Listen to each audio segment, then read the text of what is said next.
السلام علیکم جی، میں ذیشان سلیم ہوں۔ اس وقت ایک ظلم کی داستان، اس پاکستان کی ایک ظلم کی نئی داستان لے کر آپ کی خدمت میں حاضر ہوا ہوں، اور یہ صرف ظلم کی داستان نہیں ہے، ایک ایسا جرم ہے جو اس میرے معاشرے میں روزمرہ کی ایک روٹین بن چکا ہے، معمول بن چکا ہے۔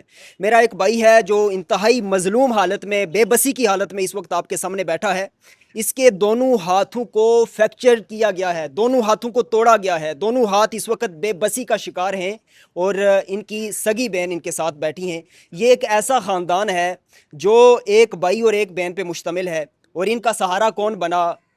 ان کی والدہ نہیں ہے، ان کے والد نہیں ہے، اور ان کو کس طریقے سے کس نے مارا، اور کون بدماشی کے اس کلچر کو میرے اس معاشرے میں مزید فروغ دیتا چلا جا رہا ہے، پروموٹ کرتا چلا جا رہا ہے، لیکن کوئی داد رسی کرنے والا نہیں ہے، کوئی ان کو انصاف دینے والا نہیں ہے۔ فی الحال میں ان سے جانوں گا۔ سب سے پہلے تو بھائی جان، آپ کا نام کیا ہے؟ میرا نام محمد زبیر ہے۔ محمد زبیر۔ زبیر بھائی، آپ کے ساتھ ہوا کیا ہے؟ یہ معاملہ پہلے مجھے بتائیے، آپ کہاں کے ہیں اور یہ ہوا کیا ہے؟ میں کنگرا گاؤں کا ہوں، کنگرا گاؤں میں رہنے والا ہوں میں، کنگرا گاؤں، آپ رائیونڈ کے ساتھ ہی؟ راوڑ کے نزدیک، بالکل ٹھیک ہے۔ نزدیک راوڑ۔ یہاں ایک اور چیز مینشن کرنا چاہوں گا، یہ وہ رائیونڈ ہے اس ملک کے اوپر اقتدار میں براجمان لوگ اس وقت رائیونڈ کے رہنے والے ہیں، یعنی آپ کے ہی پڑوس کے اندر اس طرح کا واقعہ، یہ ایک بڑا بڑا بڑا کوشچن مارک ہے۔ تو آپ بتا رہے تھے جی آپ وہاں کے ہیں، یہ ہوا کیا ہے جی، یہ بتائیے۔ یہ ہوا ہے، میں چارہ کاٹنے کے لیے جا رہا تھا گھر سے، ٹھیک ہے۔ تقریباً صبح صبح نماز پڑھ کے میں نکلا ہوں گھر سے 6 ساڑھے 6 بجے۔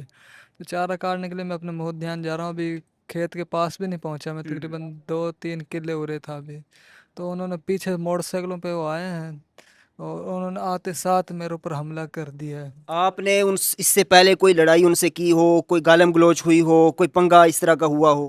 آج پہلے میری تو ان سے کوئی لڑائی نہیں ہوئی، لیکن 20-25 دن پہلے میرے چھوٹے بھائی کی لڑائی ہوئی تھی، ماڑی موٹی جھگڑا ہوا تھا آپس ٹھیک میں ہے۔ آپ کے بچوں۔ چھوٹے بھائی کی لڑائی کس معاملے پہ ہوئی تھی؟ کرکٹ کھیل رہے تھے، یہ کرکٹ کھیلنے کے اوپر باؤنڈری کو چھوٹی بڑی کرنے کے اوپر لڑائی ہوئی، گالی گفتار ہوئی، تھپڑ مکے ہوئے آپس میں چھوٹے اچھا، بچوں۔ لڑائی کی بیس دیکھیں جی، ایک چھوٹی سی لڑائی، ایک کھیلنے کودنے یا ایک گراؤنڈ کے چھوٹے سے گراؤنڈ کے اوپر چھوٹے سے جھگڑا، جو کہ معمول کا ایک ہماری روٹین کا معاملہ ہے، اس کے اوپر لڑائی ہوتی ہے۔ پھر اس کے بعد یہ آپ کے ساتھ کیا کیا ہے؟ یہ آپ نے مکمل طور پہ، میں دیکھ سکتا ہوں اگر آپ کو کیمرہ مین یہاں قریب کر کے دکھائے، تو یہ مکمل طور پہ پلسٹر ہوا ہے، ایسا ہی ہے جی؟ تو ایسے کیا ہوا ہے؟ ہاتھوں کو ہوا کیا ہے؟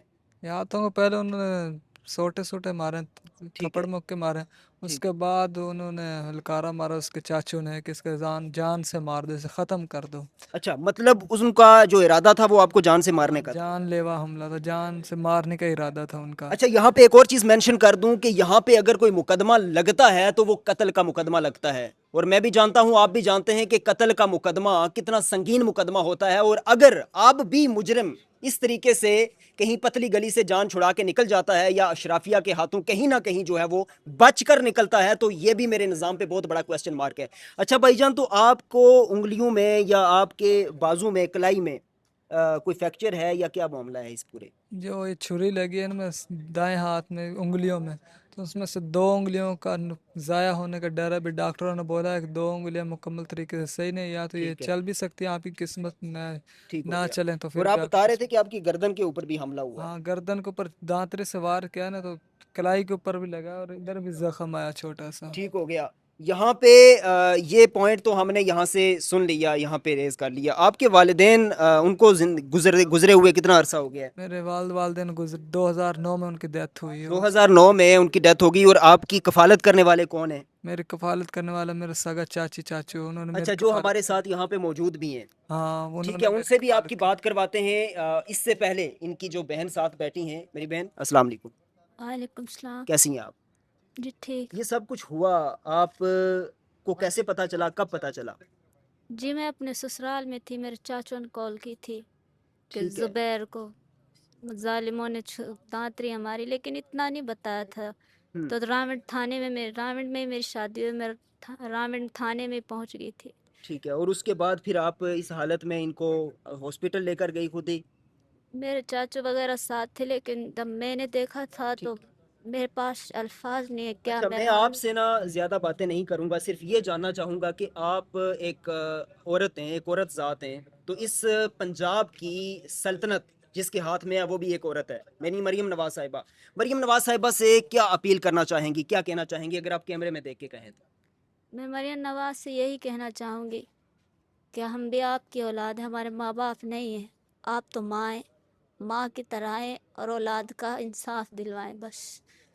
دیکھیں جی، انہوں نے ایک لفظ ادا کیا ہے، آپ ماں ہیں. تو مریم نواز صاحبہ صرف یہ بیٹی، یہ بچی، یہ عورت، یہ لڑکی صرف یہ بات نہیں کہہ رہی آپ ماں ہیں، آپ نے خود اس بات کو ایکسیپٹ کیا ہے.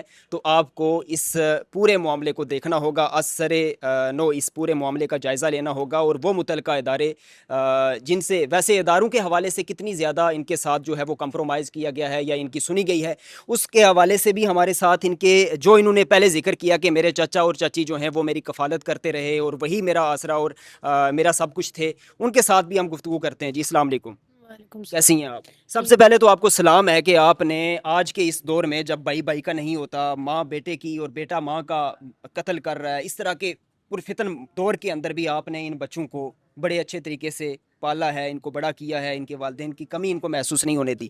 اس کے اوپر تو آپ کو سلام بنتا ہے. یہ سب کچھ ہوا، کیا محسوس کیا آپ نے اس سے پہلے؟ آپ کو کیا لگا کہ یہ کیا یقینی طور پہ آپ کو تو ایک سکی اولاد کا دکھ محسوس ہوا ہوگا؟ ظاہر ہے میں نے ان کو سکی اولاد کی طرح ہی پالا ہے، کبھی پڑھایا لکھایا، محنت مزدوری کر کے پڑھایا ہے میں نے اس کو. بچی کی شادی کی، یہ 2 بھائی ہیں میرے پاس. اب بچی کی میں نے شادی کر دی، 3 بہن بھائیوں کو پالا ہے. بڑا بیٹا 5 سال کا تھا، چھوٹا بیٹا 3 سال کا تھا، بچی 7 سال کی تھی جب ان کے والدین فوت ہوئے آپ تھے. کے اپنے بچے بھی ہیں؟ ہاں میرے اپنے 7 بچے ہیں، 3 بیٹے ہیں، 4 بیٹیاں ہیں. میں نے محنت مزدوری کر کے لوگوں کے کپڑے سلائی کر کے ان کو پالا ہے. یہ سب کچھ ہوا، جن لوگوں نے ایسا کیا ہے، کیا آپ سمجھتی ہیں کہ وہ لوگ جو ہیں وہ اتنی آسانی سے نکل سکتے ہیں اس پورے معاملے سے، یا آپ سمجھتی ہیں کہ انصاف آپ کو ملے گا؟ مجھے انصاف چاہیے، اور یہ انسانوں کے کام نہیں ہے. ایسے جیسے درندے وار نہیں کرتے، بالکل ایسا ہی، بالکل ایسا ایسا. کیا ہے انہوں نے. یہ جانوروں جیسا سلوک کیا ہے اس کے ساتھ. نہ یہ لڑائی میں تھا، نہ یہ کسی معاملے میں نہیں تھا. اس کے لیے جہاں جا کر آپ سارے گلی محلے میں پوچھ سکتے ہیں کہ زبیر ہارون کا کیسا رویہ ہے. گلی میں تو سب بتائیں گے نا. یہ 5 ٹائم کی نماز پڑھتا ہے، صرف گھر پہ رہتا ہے، چھٹی والے دن بھی گھر پہ رہتا ہے، کہیں باہر نہیں. جیسے بچے کھیلنے کودنے کے لیے ٹھیک ہے، جاتے تو ہیں. ابھی ہم یہ چاہیں گے کہ آپ ایک جو امید آپ کو ہے، یا آپ ایک پیغام دینا چاہتی ہیں وزیر اعلیٰ مریم نواز صاحبہ کو یا متعلقہ اداروں کو، کیا دینا چاہتی ہیں؟ میں یہی پیغام دینا چاہتی ہوں کہ مجھے انصاف چاہیے. میں نے اپنے بچوں کی طرح ہی نہ پالا. اگر آپ بھی ماں ہیں تو آپ بھی ماں کا حق ادا جی کریں. بالکل جی. سی سی ڈی یتیم بھی تو سب مائیں ہوتی ہیں، بہت جو شکریہ سر پہ میم، ہاتھ رکھے وہی بہت ان شکریہ، کی ماں بہت ہوتی ہے. شکریہ، بہت شکریہ آپ کا. سی سی ڈی اپنی کارروائی کرتے ہوئے کبھی نیفے میں پسٹل چلا دیتی ہے، کبھی کہیں پہ جو ہے وہ بند کوٹری میں مار دیتی ہے کسی کو.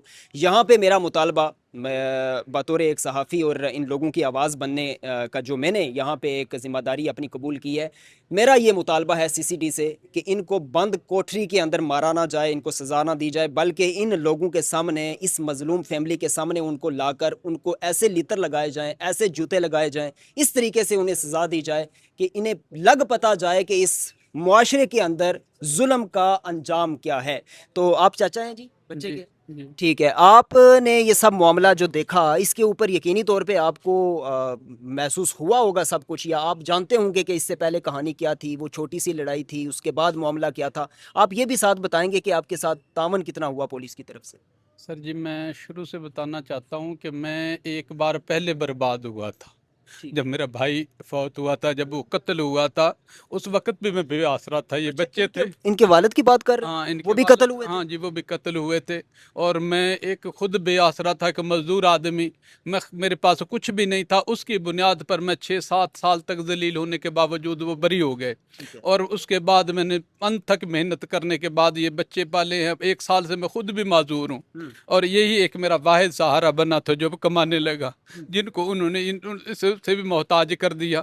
اور میں وہاں سے اتنی پریشانی ابھی تک دھمکیاں لگائی جاتی ہیں. پہلے بچے کو مارا جاتا ہے، پھر گاؤں میں آ کے میرا بڑا بھائی ہے، اس کو معذور کر کے پھینکا ہوا ہے. بڑا سر میں اس کے بوتلیں ماری ہیں، اور وہ ابھی تک منجی پہ نہیں اٹھا. قریب 25 دن مہینے کے ہو گئے. مہینہ ہو گیا، اور اس کے اوپر کوئی آپ نے ایکشن نہیں لیا، یا اداروں نے کوئی وہاں پہ پرچہ ہوا تھا، وہ پرچہ ہو کے پھر وہ ہمیں دھمکیاں ملتی ہے، ڈرایا جاتا ہے. میں نے خوف سے آ کے کہ یہ نہ ہو کہ کوئی اور نقصان کر دے. میں نے اس وجہ سے صلح کر لی کہ میں